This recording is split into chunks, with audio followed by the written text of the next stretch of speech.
আসসালামু আলাইকুম সুপ্রিয় দর্শক, আজকে আমি আপনাদের সঙ্গে খুবই সুন্দর একটা দেশি ফলি মাছের রেসিপি শেয়ার করব।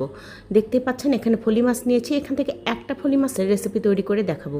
শিলপাটায় নিয়ে একটু এইভাবে থেতো থেতোর মতো করে নিলাম এবং ভেতর থেকে শ্বাসগুলো বের করে নিয়েছি। এক সাইডের চামড়াটা কিন্তু কেটে নিয়েছি প্রথমে।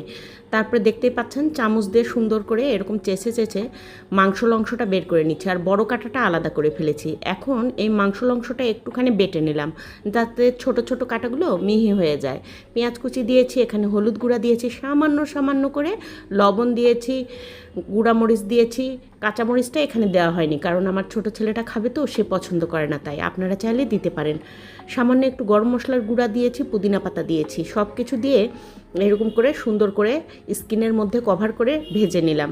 তারপরে আবার ছোট ছোট পিস করে কেটে কেটে দুই পাশটাই সুন্দর করে ভেজে নিচ্ছি। খেতে দুর্দান্ত লাগে, চাইলে ট্রাই করতে পারেন ফলি মাছের কাবাব।